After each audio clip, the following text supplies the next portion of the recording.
Hai guys, selamat datang di channelku, channelnya Ina Juina. Di sesi ini, aku akan cerita tentang salah satu legenda Indonesia yang jejaknya masih bisa kita lihat langsung loh. Kalian pasti udah tahu cerita apa yang akan aku bawain. Ya, Reok Ponorogo. Kalian tahu nggak, kesenian ini memiliki beberapa versi legenda loh. Tapi, cerita asal-usul munculnya Reok Ponorogo ada dua versi yang paling terkenal, yaitu tentang Putri Songgolangit dan tentang pemberontakan pada masa kerajaan Majapahit. Dua legenda ini lumayan terkenal loh. Dan tanpa berlama-lama, aku mulai ya ceritanya. Cerita pertama. Dahulu kala, di Kerajaan Kediri, hiduplah seorang raja yang memiliki seorang anak yang sangat cantik dan cerdas. Ia bernama Putri Songgolangit. Karena kecantikannya, banyak pangeran yang datang melamar. Namun sepertinya sang putri ini belum menemukan lelaki yang menjadi idaman hatinya. Sehingga semua lamaran itu ditolak oleh Putri Songgolangit. Hal ini membuat Raja Kediri menjadi bingung dan gelisah karena putrinya selalu menolak lamaran yang datang padanya. Raja pun bertanya pada Putri Songgolangit mengapa ia menolak semua pangeran yang datang melamar. Ditanya seperti itu, Putri Songgolangit malah mengajukan syarat. Dia hanya akan menerima pangeran yang datang melamar sambil menyuguhkan suatu pertunjukan yang diiringi 100 penunggang kuda kembar dan juga membawa seekor hewan berkepala dua. Mendengar syarat yang rumit, Raja pun menjadi sangat amat bingung. Tapi sayembara tetap diumumkan. Dari seluruh pangeran yang mendengarkan sayembara ini, hanya ada 2 pangeran yang berani menghadap sang raja dan putri untuk menyanggupi tantangan tersebut. Mereka berdua adalah Pangeran Kelana dan juga Pangeran Singabarong. Setelah menghadap raja, Pangeran Kelana langsung pergi ke daerah-daerah untuk mencari 100 penunggang kuda kembar dan akhirnya berhasil terkumpul setelah beberapa hari. Namun, ia belum menemukan juga seekor hewan berkepala dua. Ia pun bersama dengan 100 penunggang kuda dan prajuritnya berjalan menuju ke istana Kediri. Dan ia membawa seekor merak miliknya yang sangat cantik dan berharap Putri Songgolangit menerima merak tersebut. Tidak disangka, di tengah jalan, Pangeran Singabarong sudah menunggu untuk merebut syarat yang telah dikumpulkan oleh Pangeran Kelana. Ia pun merubah dirinya menjadi seekor singa yang sangat besar dan buas, dan ia pun memporak-porandakan seluruh prajurit Pangeran Kelana. Di saat Pangeran Kelana memikirkan bagaimana cara untuk mengalahkan Singabarong, tiba-tiba merak miliknya terbang dan hinggap di punggung Singabarong. Ia pun mematuk kutu-kutu yang ada di kepala Singabarong. Tercetuslah suatu ide di kepala Pangeran Kelana. Ia segera mengambil pecut saktinya dan memecut-mecut ke arah Singabarong dan juga burung meraknya. Ajaibnya, tubuh merak dan Singabarong menjadi satu. Dan dengan pecut itu juga, Pangeran Kelana berhasil menjinakkan Singabarong. Berkat itu, semua syarat yang diajukan oleh Putri Songgolangit dapat dipenuhi. Ia pun dan rombongan melanjutkan perjalanan menuju ke istana Kediri. Dan Putri Songgolangit pun menerima lamarannya, akhirnya mereka dapat menikah. Itu dia legenda pertama tentang asal-usul kemunculan Reok Ponorogo. Ada cerita kedua yang menceritakan tentang awal mulanya Reok Ponorogo. Cerita ini diawali pada masa kerajaan Majapahit pada saat pemerintahan Brawijaya V. Nama rajanya adalah Bre Kertobumi. Sang raja, para kaum elit istana, dan juga kerabatnya mayoritas beragama Buddha, animisme, dan juga dinamisme. Suatu hari, ia menikah dengan seorang putri yang bernama Putri Campa. Putri Campa ini agamanya Islam. Hasil dari pernikahan tersebut cukup menuai konflik politik dalam kalangan kerajaan karena Raja Brawijaya dianggap terlalu dipengaruhi oleh Putri Campa.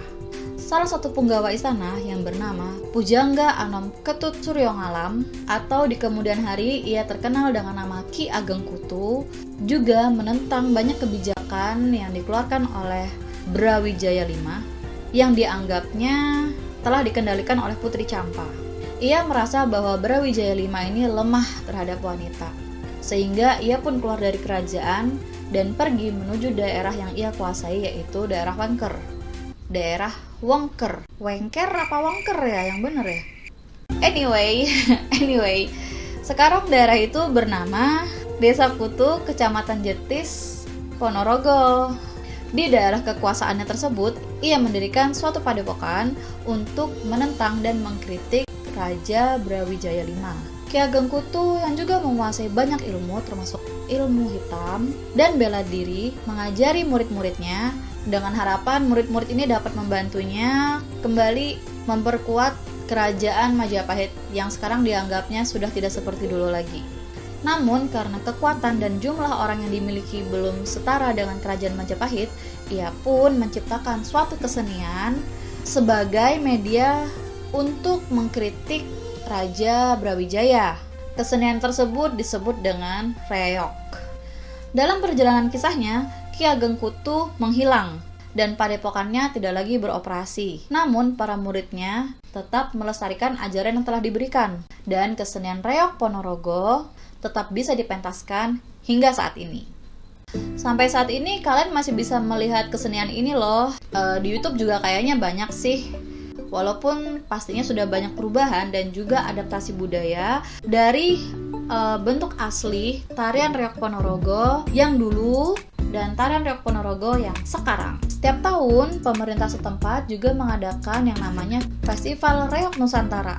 Festival ini sudah diadakan sejak tahun 2004 dan masih terus berjalan hingga sekarang bersamaan dengan perayaan Grebek Suro. Dalam pertunjukan yang ditampilkan, tentunya ada alur cerita yang dipertontonkan. Nah, cerita pakem yang rata-rata digunakan oleh para seniman ini tertuang pada Babad Kelana Sewandono.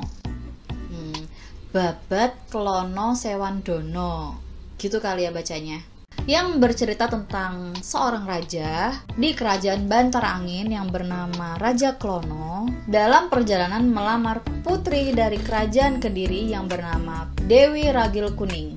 Dalam perjalanannya, Raja Klono dihadang oleh Raja Singabarong dan pasukannya. Nah, pasukan Raja Singabarong ini adalah singa dan merak, sementara pasukan dari Raja Klono adalah warok.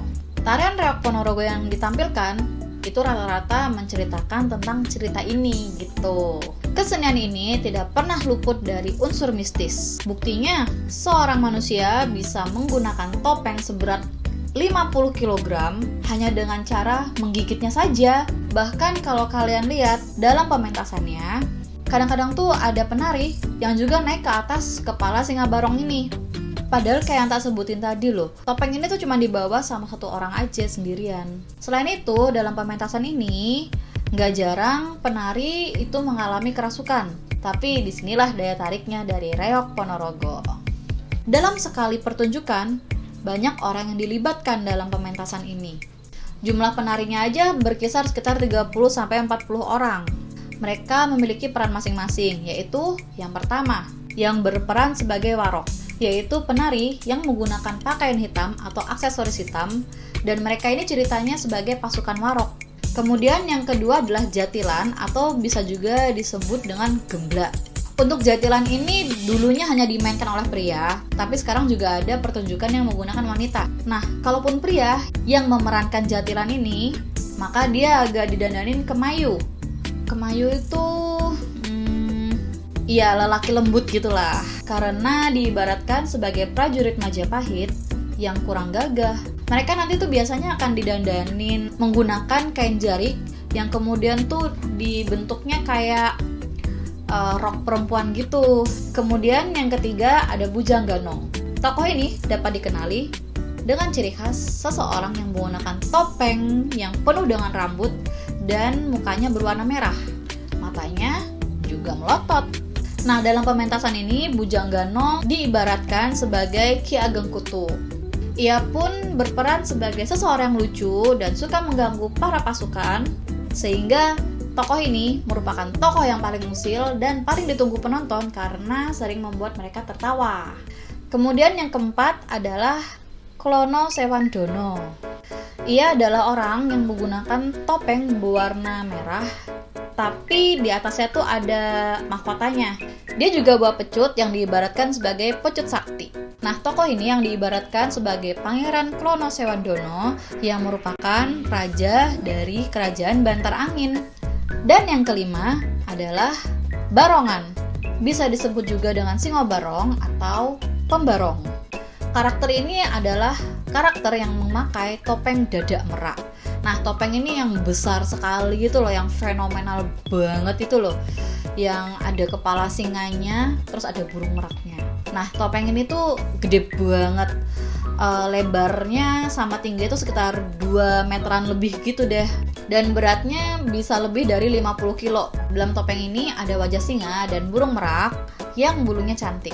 Pembarong membawa topeng ini dengan cara menggigitnya. Kemudian yang keenam adalah pengrawit. Mereka adalah musisi yang memainkan alat tradisional untuk mengiringi pertunjukan Reok Ponorogo dari awal hingga akhir. Alat musik yang digunakan itu banyak macamnya. Contohnya ketipung, kendang, trompet, angklung, dan mungkin alat-alat musik lainnya. Nah, untuk pengrawit, mereka tidak menari ya. Mereka stay di satu tempat untuk mengiringi pertunjukan.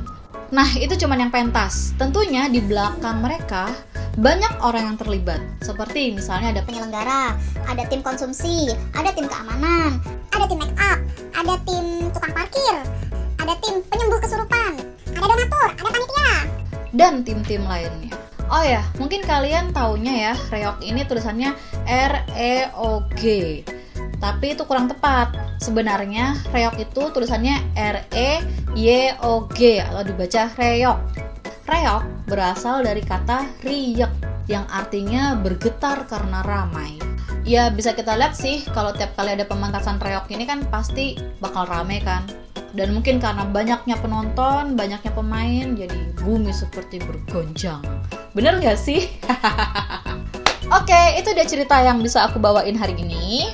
Kalau kalian tahu lebih banyak tentang detail di balik kesenian reog, atau misal kalian pengen request nih legenda dari daerah kalian yang mau aku ceritakan dan aku share ke teman-teman, komen ya.